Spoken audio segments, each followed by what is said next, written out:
Hey everybody! Thank you guys so much for stopping by my channel, The Magical Solution. So we are live here tonight on TikTok. Welcome everybody. How you doing?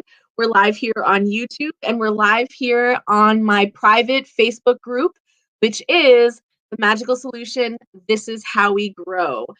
And if you guys are here, make sure you drop your comments, make sure you share, you like, you subscribe. I would love that. So tonight we are on part 3 of the Spirit book written by Allan Kardec. Now, like I've said in previous videos, this book, if you are interested in becoming a medium, a channeler, and a spiritista, if you're interested in learning spiritism and the spiritismo, these books are a really, really great way to start. They're kind of considered sort of like the doctrines of spiritism. But just like any other book, the Bible, the Quran, just like any other spiritual text, not everything is 100% correct, right? You want to take from it what you can glean from, that vibes with you, that works with you, and leave the rest behind, right? So nothing is Bible here, I promise you. Anywho, if you guys are commenting from my Facebook group, make sure that you put your name down, because when it shows up in the comments section, all it says is Facebook user. So I have no idea who's asking the questions and who's commenting. So if you want to be known, please drop your screen name as well.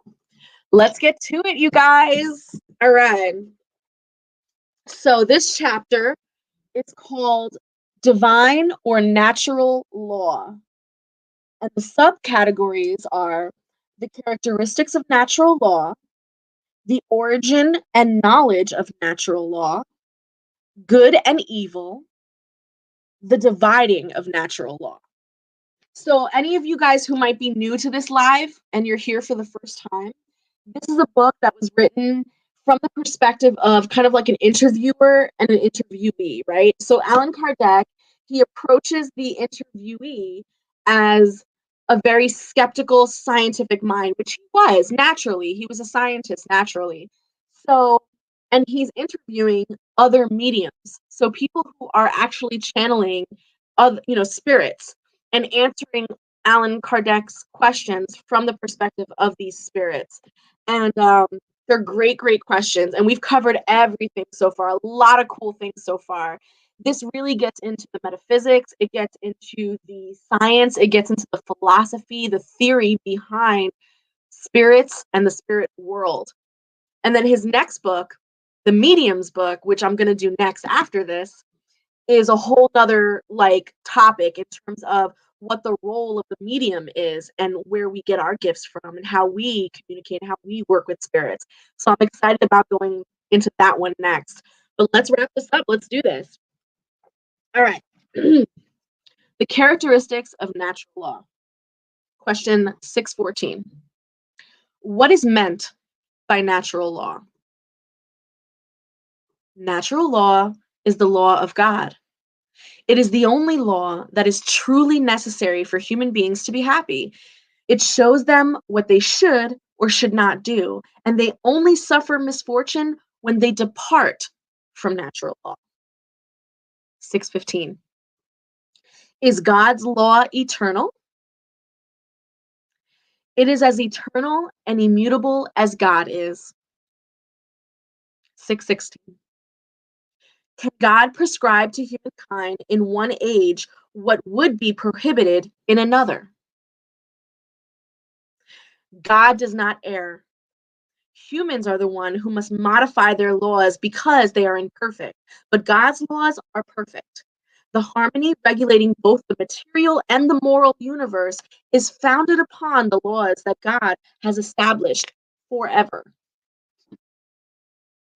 617. What do the divine laws encompass?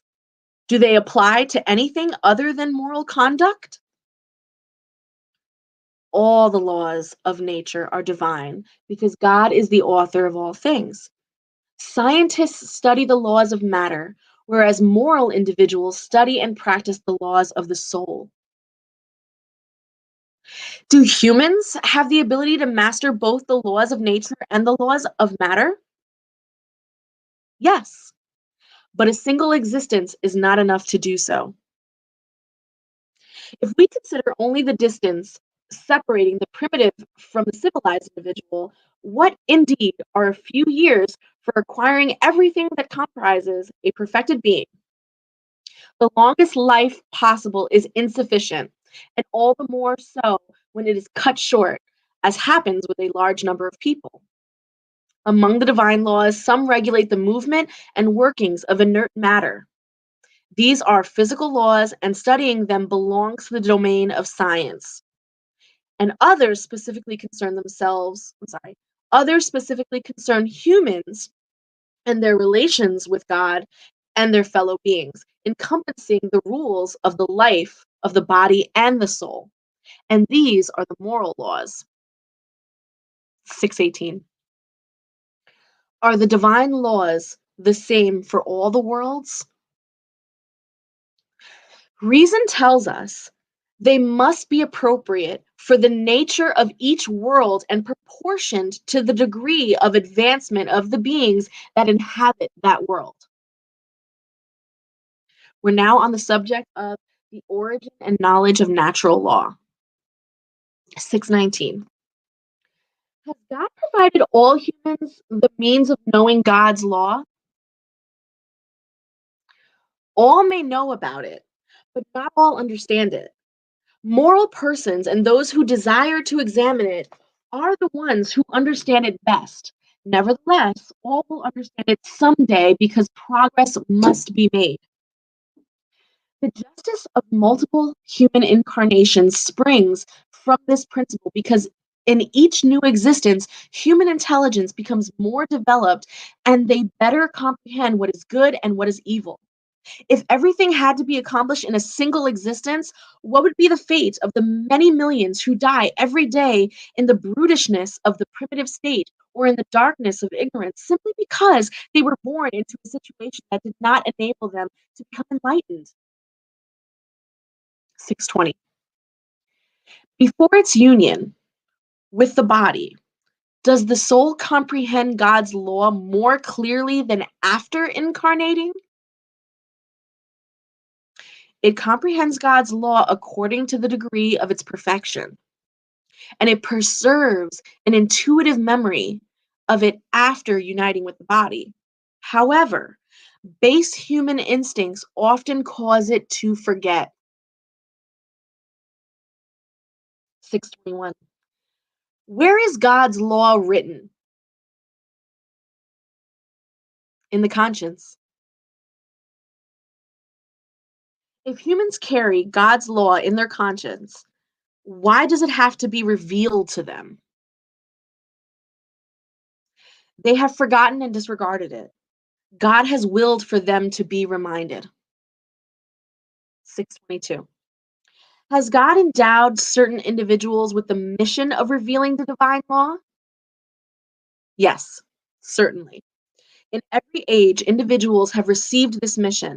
They are high order spirits who have incarnated with the purpose of enabling humankind to progress. So these are people like the bodhisattvas and the saints, people who were put on this earth who go through the process of enlightenment and then try and help others to bring them into enlightenment as well. They don't always succeed. They may sort of get into the heart of some, but not all. And there are people like this who are born in every age.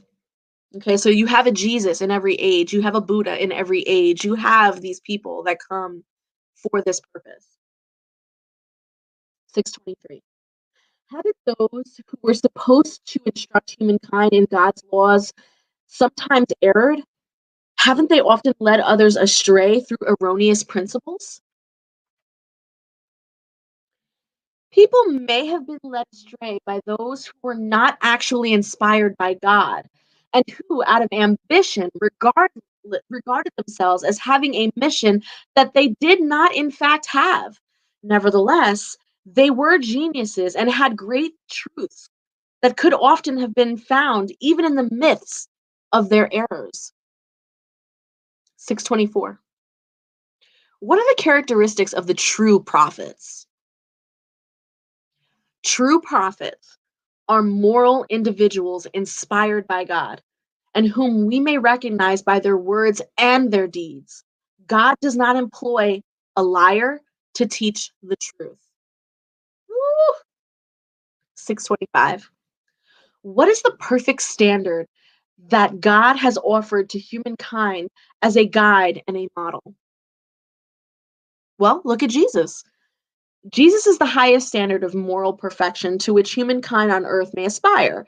God offers him as the most perfect model, and the doctrine he taught is the purest expression of God's law because he has animated by the divine spirit and the purest being that has ever walked the earth.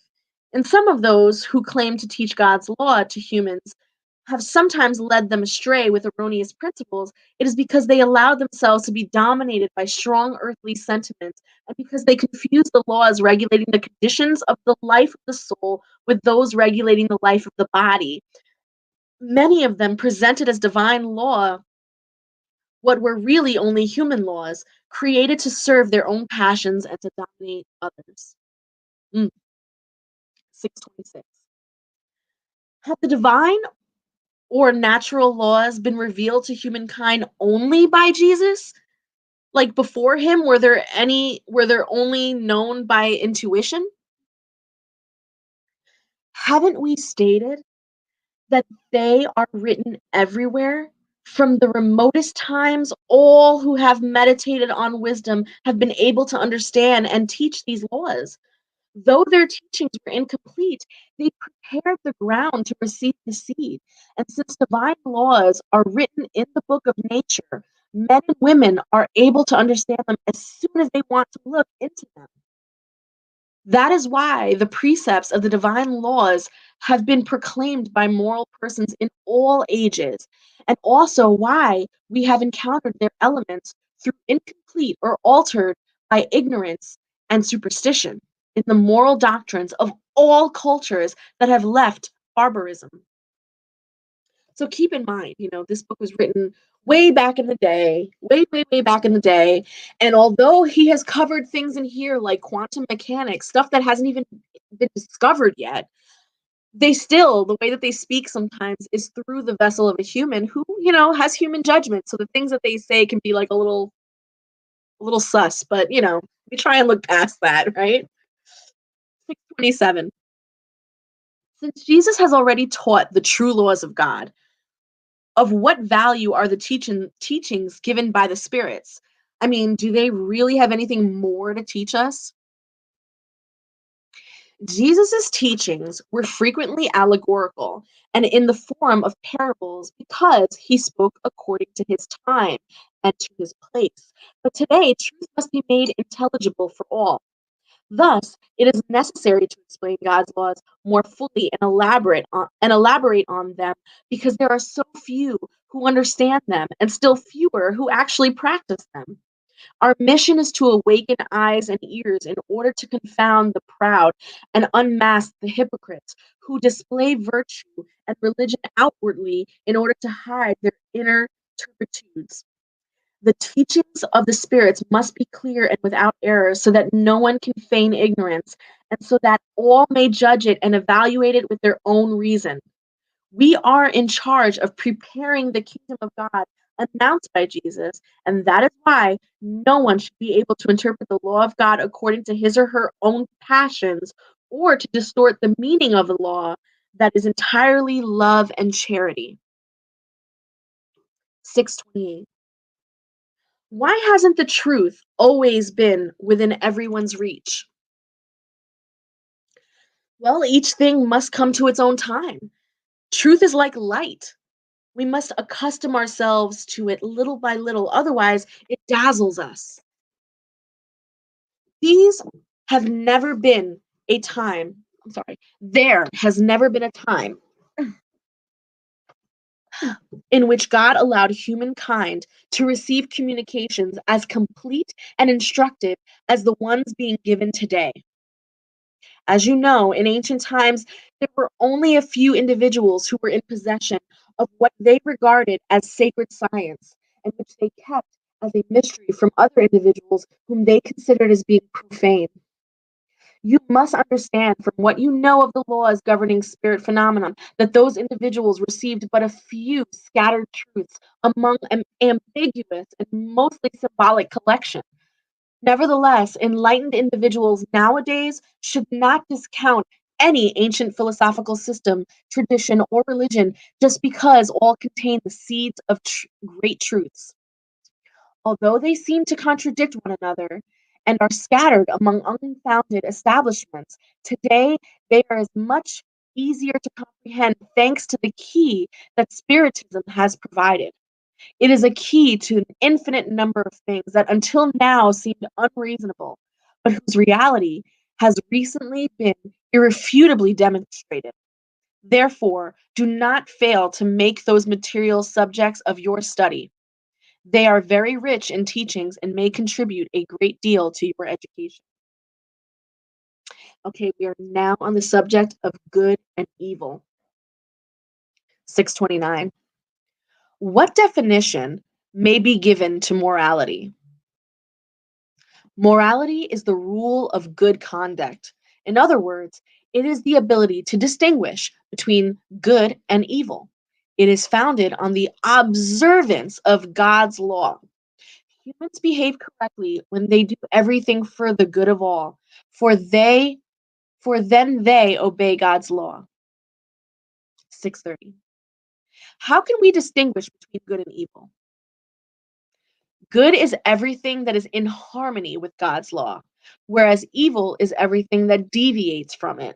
Thus, doing what is good conforms to God's law, while doing what is evil infringes on it. 631. Do humans have the means within them to distinguish between good and evil? Yes. They believe in God and desire to know the difference. God has given them intelligence to discern one from the other. 632. Well, since humans are prone to error, couldn't they be mistaken in discerning good from evil and believe that they are doing what is good when in reality they are doing what is evil? Jesus said, "Do unto others what you would want them to do unto you." And that pretty much sums up everything. You will never go wrong with that perspective. 633. The rule of good and evil, which may be called the rule of reciprocity or solidarity, does not apply to all individuals' own conduct regarding themselves. Can they find a rule and a safe guide for such conduct in natural law? When you eat too much, it hurts. Well, then, that is God letting you know how much you really need. And when you exceed it, you are punished. The same applies to everything else. Natural law outlines for all humans the limit of their needs, and when they exceed that limit, they are punished by suffering. If they would always listen to the voice that says, enough, then they would avoid most of the ills that they accuse nature of. Oof. My mother has always told me that as a kid. She goes, know when to listen to your body and listen to your spirit. Know when enough is enough. 634. Why may evil be found in the very nature of things? I'm speaking of moral evil. Like, couldn't God have created humankind under better moral conditions? We have already told you. Spirits are created simple and ignorant. God leaves men and women to choose their own path, and it is worse for them if they take the evil one. Their, their pilgrimage will be longer. If there are no mountains, humans would not understand that they can ascend and descend. And if there are no rocks, they would not understand that there are hard objects. The spirit must acquire experience, and to do so, it must know good and evil. This is why there is union of spirit and body. 635. The different social positions create needs that are not the same for everyone. Is natural law therefore not a uniform rule for everyone?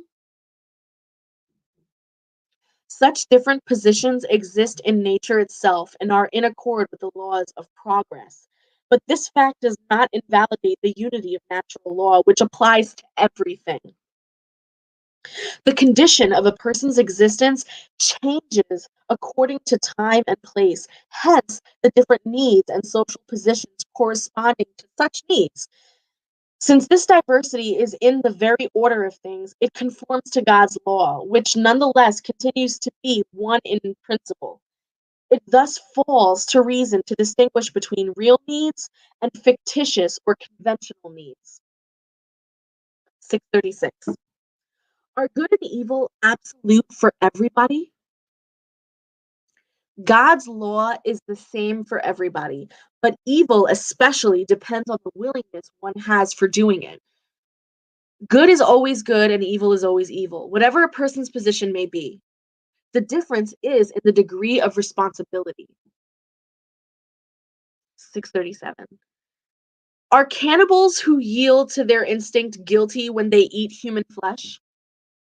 I don't know where he was going with this question, but let's see. I have said that evil depends on the will. Well, then, persons are guiltier the more they know what they should do. Circumstance gives good and evil a relative seriousness. People frequently commit wrongs that are nonetheless reprehensible, even if they result from the social position in which society has placed on them. However, their responsibility depends on the means at their disposal for comprehending good and evil. Thus, the enlightened person who commits a simple injustice is guiltier in God's sight than the primitive who obeys his or her natural instincts. Does that make sense? So, someone who was born with the natural instinct to, or the natural inclination to be impulsive and do wrong, right, is less guiltier in God's eyes because that is their natural instinct to fuck up and to do these wrong things versus someone who knows better and chooses to do the wrong thing. 638. It seems that evil sometimes results from necessity. Such is, for example, the necessity in certain cases for destruction, even that of our own fellow beings. In such cases, has there been a transgression of God's law? Evil is no less evil by being necessary, but this necessity disappears as the soul purifies itself in passing from one existence to another. Then people become guiltier when they commit evil because they have a better understanding of it. So, the idea of, for example, you know, murdering someone who broke into your house and, murdered your wife and children, and then you murder them back out of self-defense and out of revenge for your family, right? Now, that's something that was done out of necessity. You did that because that was the only option at that point. Like, that was the circumstance in which you had to defend yourself and seek revenge for your family, right? In God, and what he's talking about here is that necessity doesn't matter. Evil is evil, right? But at the same time, what you did then was something that needed to be done. So, of course, in God's eyes, you're going to be less guiltier because that was the circumstance of necessity. However, when you die and you shed your skin, all of those things that made the act of murdering someone a necessity falls away. So all that's left was the act of murdering someone. It wasn't there is no gray area as to why you had to do what you needed to do. The circumstances of that necessity fall away, and all you're left with is the deed. And so you yourself are still going to have to face that and deal with that and evolve past that and progress past that. So in a way, it's not about judgment. God is not sitting here with his finger pointing and going, "Oh, you're a bad person." Oh, da, da, da. No, it's you still have to cleanse yourself of these things. You know what I mean? It's still an act that happened, right? Hopefully that makes sense, right? Oh shit, I lost myself. I'm sorry. Hold on, where am I? Okay. 640. Are those who do not do evil themselves, but who take advantage of the evil committed by others, culpable to the same degree? It is as if they themselves had committed it. Upon taking advantage of it, they participated in it. Period, point blank. Perhaps they would have recoiled before the deed itself, but once it was done and they then took advantage of it, it was because they approved of it and would have committed it themselves if they could have, or if they had been more daring. Mm, mm. So when people talk about systematic racism and people benefiting from systematic racism, that's what the fuck they talking about, y'all. That is what they're talking about. You may not have committed the act. You yourself may not have owned slaves, but you are benefiting from a systematic oppression of people. And you are just as guilty of that because of it. That is what people are talking about. I mean, if I can put it in like today's kind of perspective and sort of the current trend of what's going on in today's world, that's kind of the same vibe. You know what I'm saying? 641. Is the desire for evil as reprehensible as evil itself? Well, that depends.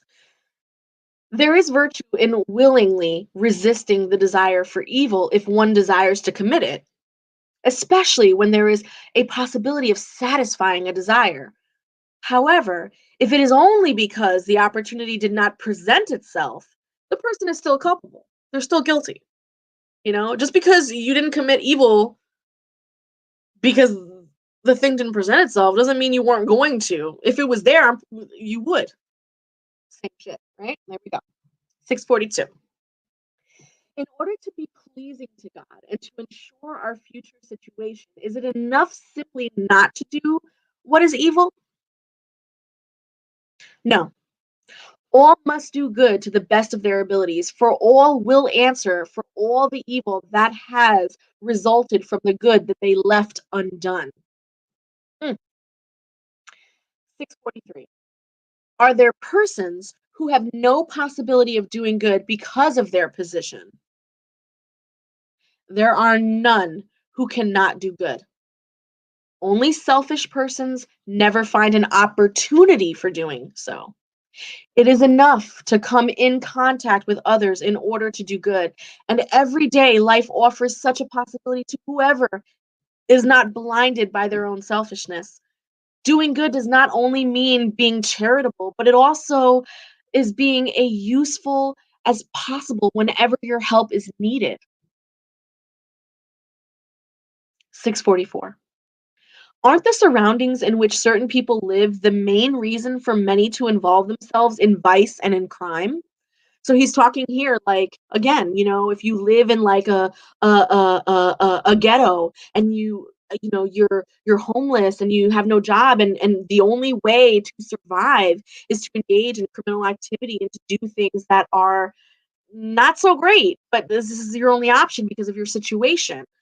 This is what he's asking, you know? And the answer is yes. But even then, it is a result of a trial chosen by their spirit in the state of freedom. It wanted to expose itself to temptation in order to have the merit of resisting it. 645. When individuals are immersed in an atmosphere of vice, doesn't evil become an almost irresistible draw? A draw, yes. Irresistible, no. Because in the midst of such an atmosphere of vice, you can nonetheless find great virtue. There are spirits who have the strength to resist and who have, at the same time, the mission of exerting a good influence on their fellow beings. 646. Does the merit of good that one does depend on certain conditions? You know, that is, are there different degrees of merit in doing good? The merit lies in its difficulty. There is no merit in doing good if there is no self denial and if it costs nothing. God takes more notice of a poor individual who shares their only piece of bread than of a rich one who gives only what is superfluous to give. Jesus told you this is the parable of the widow's mite. Mm, okay, we are now on the subject of the dividing of natural law. 647. Is the entire law of God contained in Jesus' maxim of loving one's neighbor? This maxim certainly reaffirms all humankind's duties toward each other, but it isn't necessary to show them its application, because otherwise they will neglect such duties, as they in fact do nowadays. Moreover, natural law covers all of life's circumstances, and this particular maxim refers to only one of its aspects. People need precise rules. General and overly vague precepts leave too many doors open to interpretation. 648. Well, what do you think of the dividing of natural law into 10 parts? He's talking about the 10 commandments. Covering the laws of worship, labor, reproduction, preservation, destruction, society, progress, equality, liberty, and lastly, the law of justice, love, and charity. The dividing of God's laws into 10 parts comes from Moses and covers all the circumstances of life, that which is essential. You may follow that division, although, like other classification systems, it does not contain anything absolute. Such systems always depend on the point of view from which a subject is considered. The last law is the most important since through it humans can advance the furthest in the spiritual life. It sums up all of the others. Mm. Okay, guys, if you know what the last commandment is of the 10 commandments, by all means comment it here because I feel like that's a good pop quiz for you guys. So you go on ahead and do that. And in the meantime, I'm going to move to the next chapter because we have a half hour, so we might as well. Let's do it, right? This chapter is called The Law of Worship. And in this chapter, we are going to talk about the purpose of worship, outward worship forms, the contemplative life, polytheism, and sacrifice. Let's get to it. The purpose of worship. What does worship entail? Worship is the lifting up of the thought towards God. Through worship, the soul draws nearer to its creator. 650. Is worship the result of an innate sentiment or is it the product of education? It's an innate sentiment, like that of the divinity. The awareness of their weakness leads humans to bow before the one who can protect them. 651. Have there ever been peoples devoid of all sentiment of worship? Nope, because there have never been atheistic peoples. All have understood that there is a supreme being above them. Mm. I wonder how he would feel today with all these atheists running around, right? It's so funny to me. He's like, no, God doesn't create atheistic people. And the line before it is basically like at the end of days, right before you about to die, everybody bows before God. Everyone says, "Oh my God," right? 652. Does worship have its source in natural law? It is a part of natural law because it is the result of an innate sentiment in humankind. That is why we find it among all peoples, albeit expressed in different forms. Okay, we're now on the subject of outward worship forms. 653. Does worship require outward expression? True worship comes from the heart. In all your actions, always remember that the Lord is watching you. Are outward worship forms useful nonetheless? Yes. If they are not a vain pretense, sorry, I live in the hood, so gotta wait for it to pass.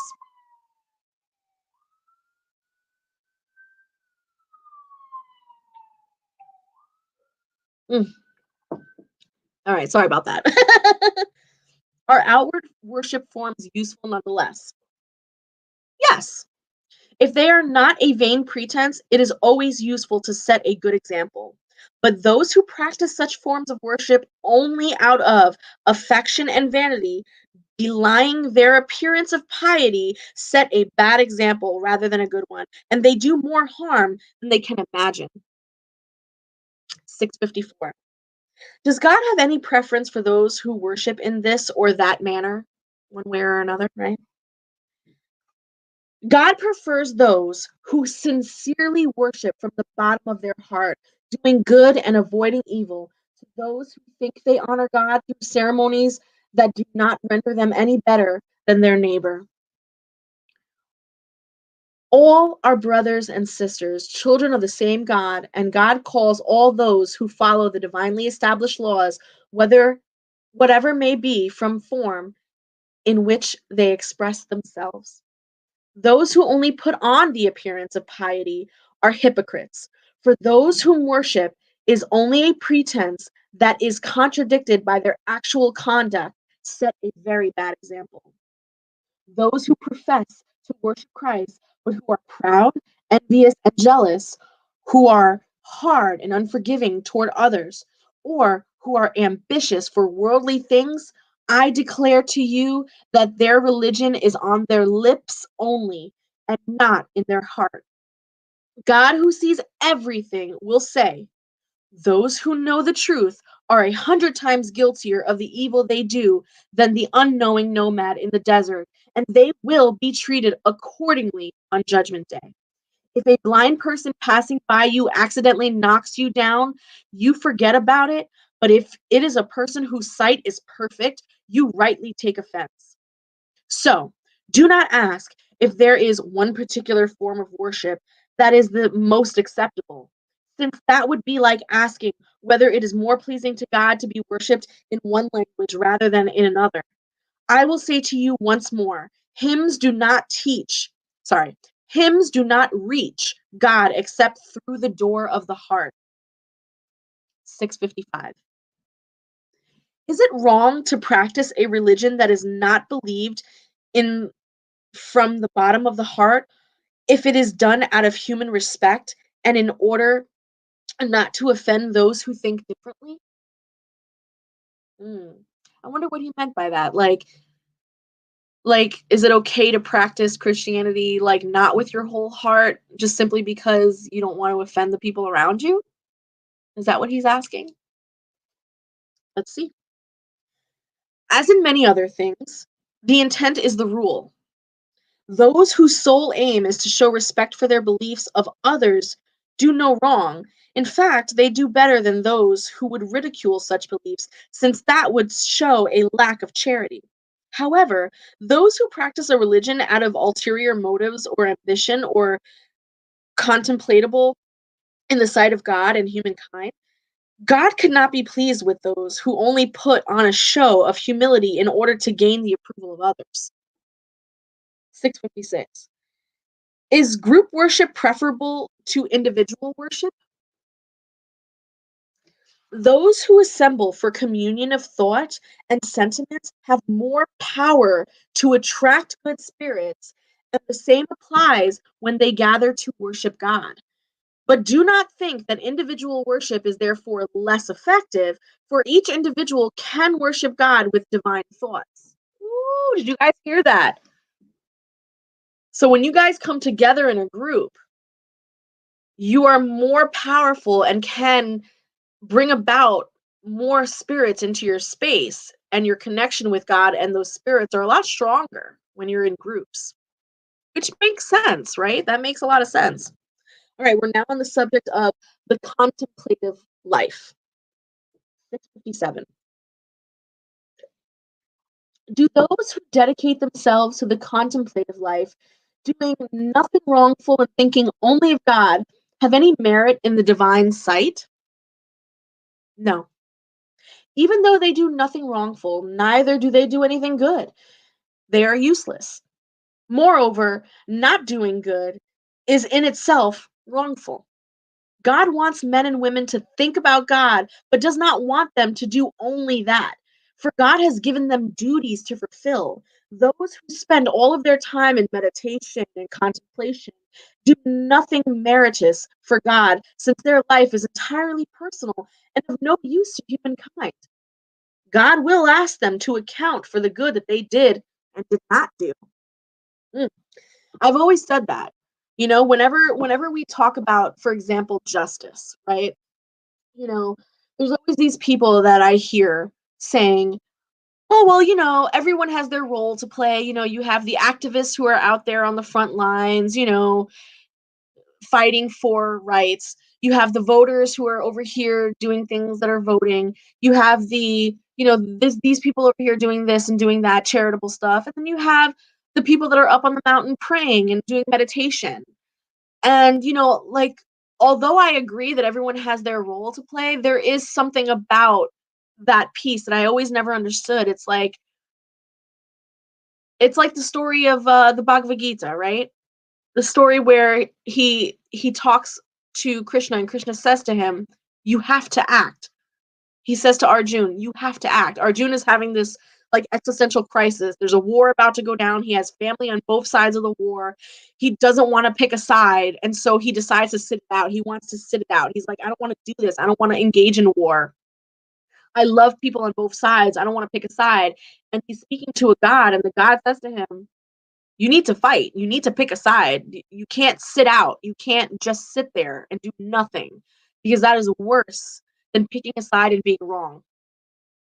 Like, do something," right? So it's kind of the same thing here. Like, although it's a beautiful sentiment to, pray and meditate and sit up on a mountain and, disassociate from everything, God is also saying, yeah, but what merit is in that? Like, where's the challenge? What are you doing for your fellow man, right? It isn't just about you.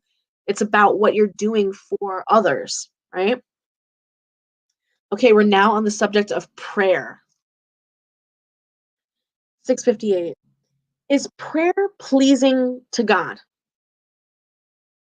A prayer is always pleasing to God when spoken from the heart, for intent is everything to God.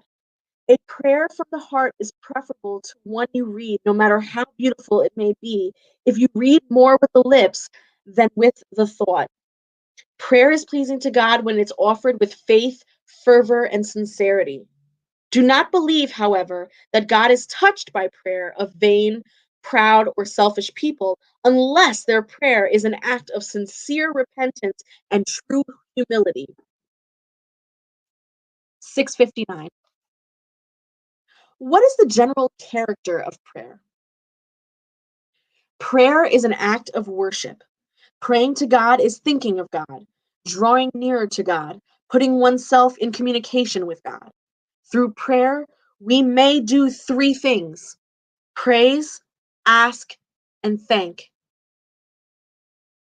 660. Does prayer make people better?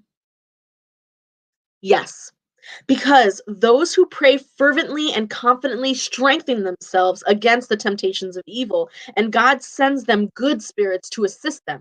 Such help is never refused when sincerely asked for. So then, why is it that certain persons who pray a great deal have nevertheless a very bad temper, or are jealous, or are envious, or I don't even know how to say this word, but anyway, lack benevolence or forbearance, and are even depraved? What is essential is not to pray a great deal, but to pray rightly. Such persons think that all the merit lies in the length of the prayer, and that they shut their eyes to their own defects. For them, prayer is an occupation, a use of time, but it is not self examination.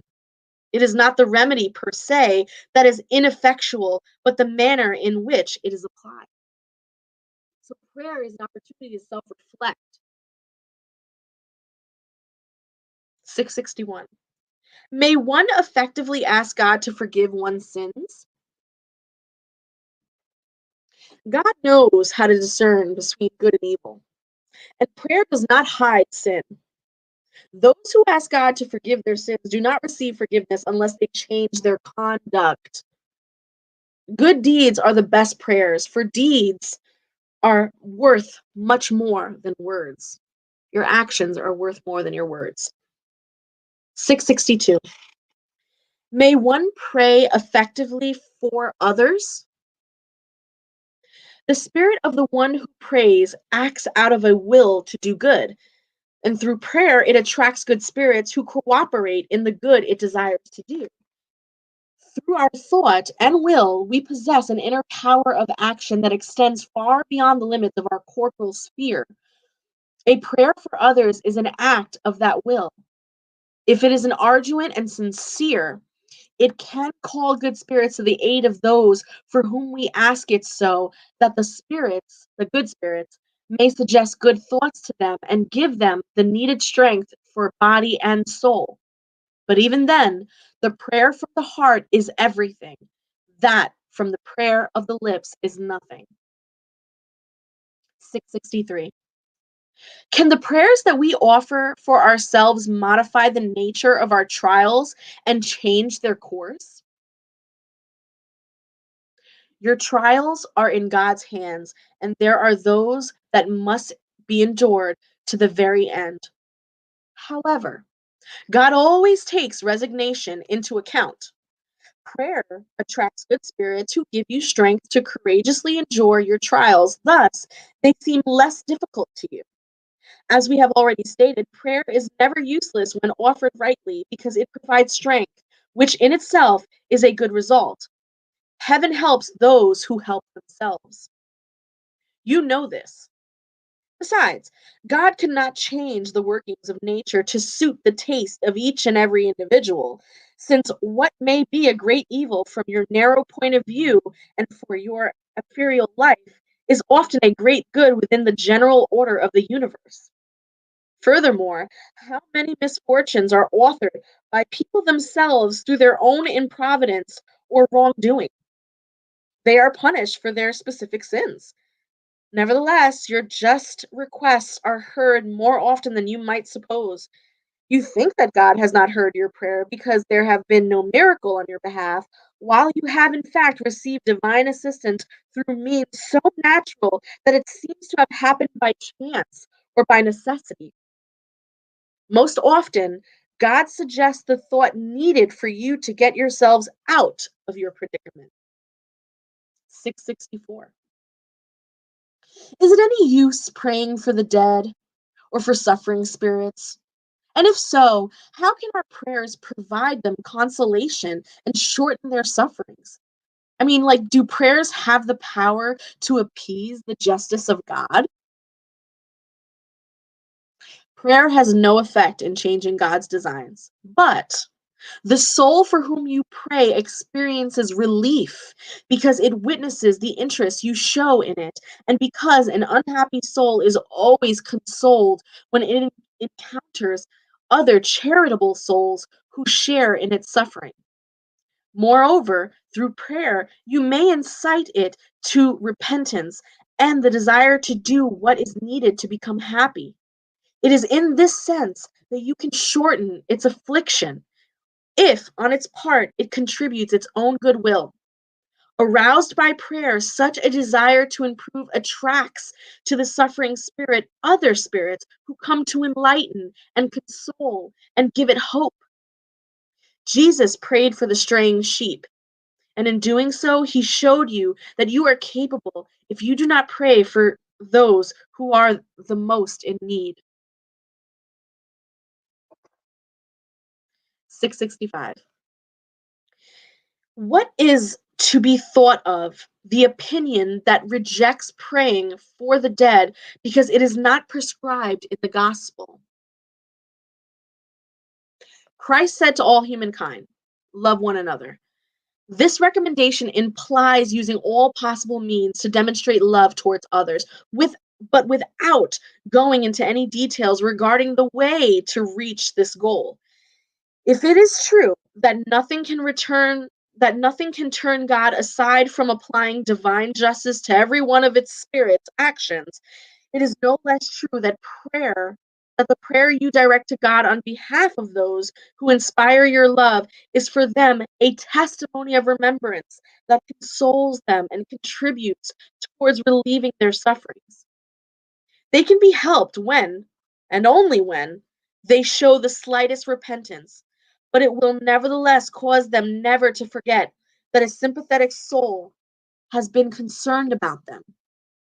It will instill in them the sweet belief that your intercession has been useful.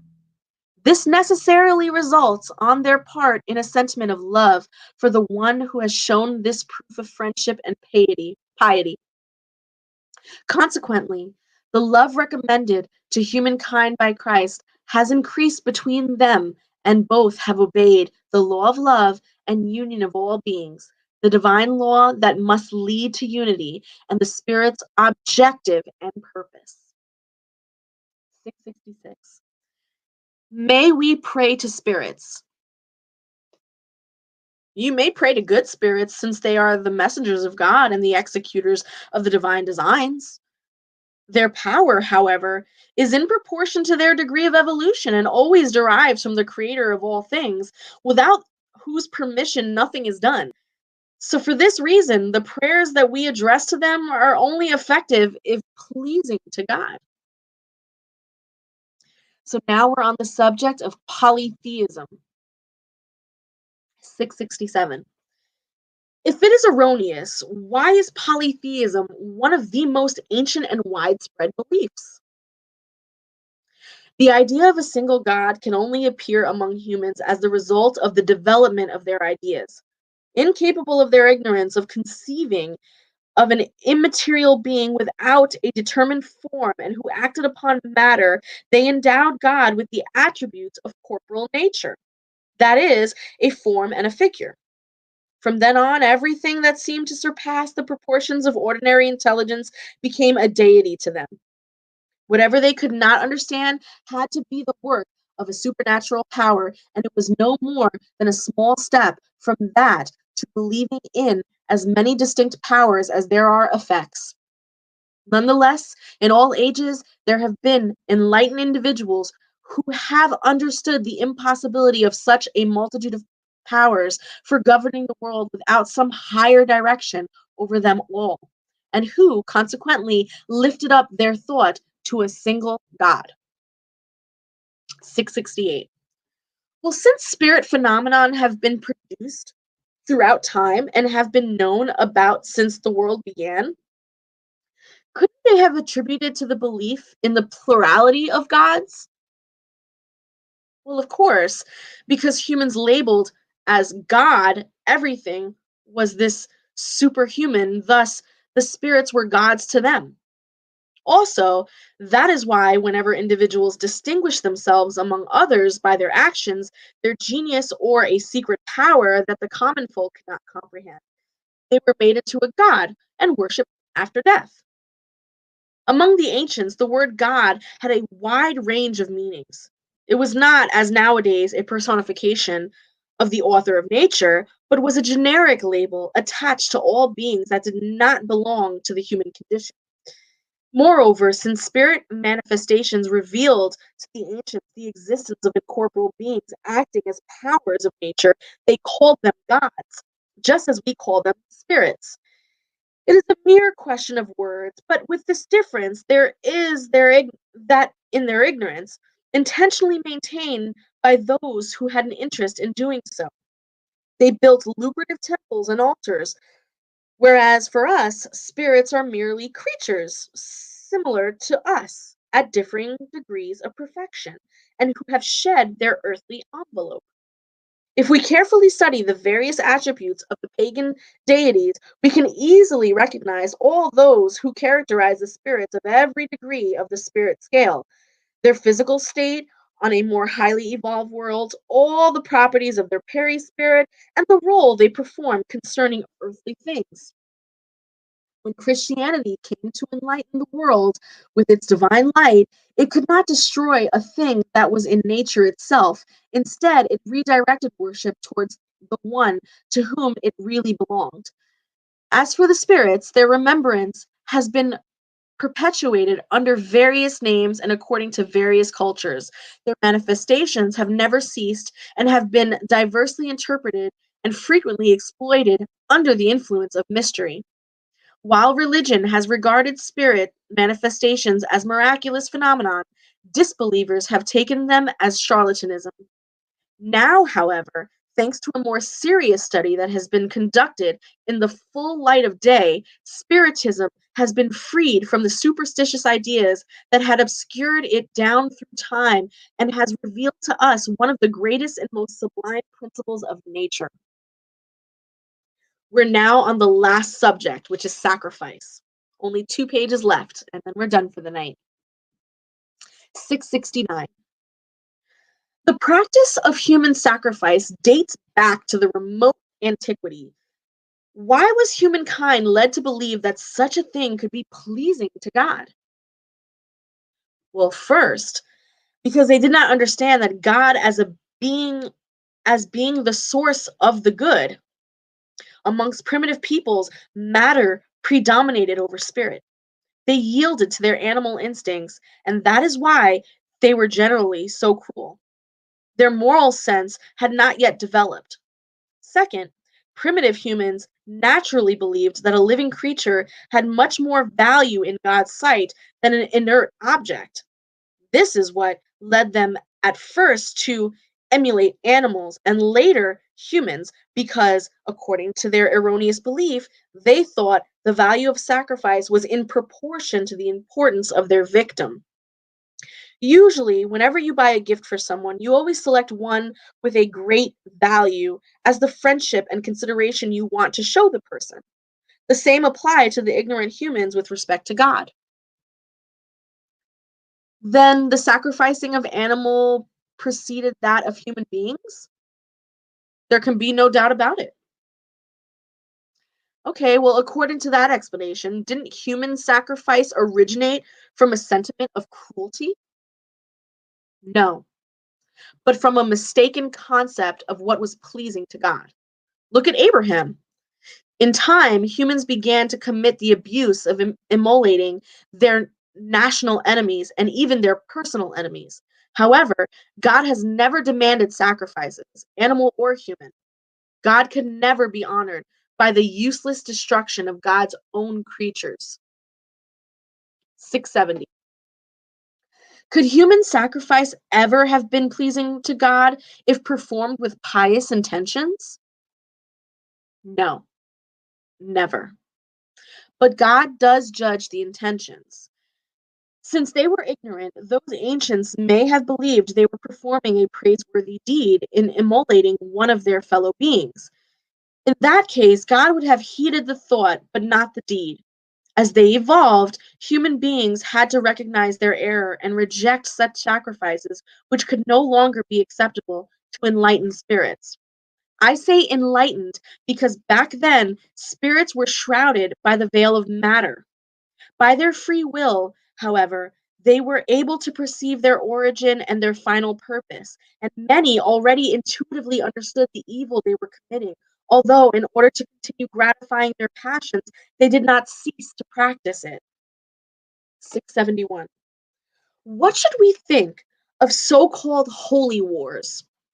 Wouldn't the sentiment that leads fanatical people to think they are pleasing God by exterminating the greatest possible number of those who do not share their belief have the same origin as the sentiment that formerly led them to sacrifice their fellow beings? Such peoples are driven by bad spirits. By waging war on their fellow beings, they act against the will of God, who requires that people love their neighbors as they love themselves. All religions, or rather all peoples, worship the same God, whether by this or by that name. Why wage a war of extermination because a religion is different or has not yet attained the religious progress typical of enlightened cultures? Peoples may be peoples may be excused for not believing in the word of the one who was animated by the Spirit of God and sent by God, especially those who have neither seen him nor witnessed his divine acts. But how could you possibly expect them to believe in the word of peace when you seek them out while bearing a sword? They must be educated, and we must seek to enable them to understand his doctrine by persecution and kindness rather than by force and blood. Sorry, by persuasion and kindness. Most of you do not believe in our communications with certain mortals. So, how could you expect strangers to believe in your words when your acts belie the doctrine you profess? 672. Did the offering of the fruits of the earth have more merit in God's sight than the sacrificing of animals? I have already answered that by saying that God judges the intention. The deed itself holds little importance. Offering the fruits of the earth rather than the blood of victims would obviously be more acceptable to God. As we have told you and continue to repeat, a prayer said from the bottom of the heart is 100 times more pleasing to God than all the physical offerings you could make. I repeat, the intention here is everything, the deed, nothing. And the last question. Mightn't there have been a way of rendering those offerings more pleasing to God by consecrating them to the relief of those who lacked the necessities of life? And in that case, mightn't the sacrificing of animals performed towards such a useful end have been more meritorious than an abusive sacrifice that served no useful end, or when it profited only those who did not need anything? Wouldn't there be something truly pious in consecrating to the poor the first fruits of the earth that God had granted us? God always blesses those who practice the good. Helping the poor and afflicted is the best means of honoring God. I do not mean to say that God disapproves of the ceremonies you use for prayer. However, there is a great deal of money spent on such ceremonies that could be employed more usefully. God loves simplicity in all things. The person who attaches importance to external acts and not those of the heart is a narrow minded spirit. Judge for yourself as to whether or not God should be more concerned with form than with depth. All right, guys, we did it. We read 2 chapters tonight, and next Sunday we will read the 3rd chapter, so it'll be a part 2. So let's look at any questions that you guys have. Let's see who's in the chat. Hi, Bella. Hi, Madrina. How you guys doing? Let's look up here at TikTok to see if there's any questions. Um, Born Awake, the book that I'm reading is called The Book of Spirits by Allan Kardec. I'm seeing here a lot of past life experiences being talked about in relation to the things that we're doing. So the 10th commandment, thou shalt not covet thy neighbor's wife, house, or anything of. Oh, yes, that's right. Pure intention. Yes, correct. Wow. Great comments, you guys. Really great comments. Okay. So if there's no other questions or there's no other comments about tonight, I'm going to say we are going to meet up on February 28th. That's next Sunday, same time, 7 p.m. Eastern Standard Time, to continue reading on. We are almost done with this book. We only got a little bit left. I'm so excited. And then we can move on to the next book. I want to thank you guys all so much for hanging out with me tonight. Please like, subscribe to my YouTube channel, my Facebook group, and my TikTok. Everything can be found at The Magical Solution with a CK. And yeah, thank you guys so much. Have a beautiful night, and we'll talk soon. Bye, guys.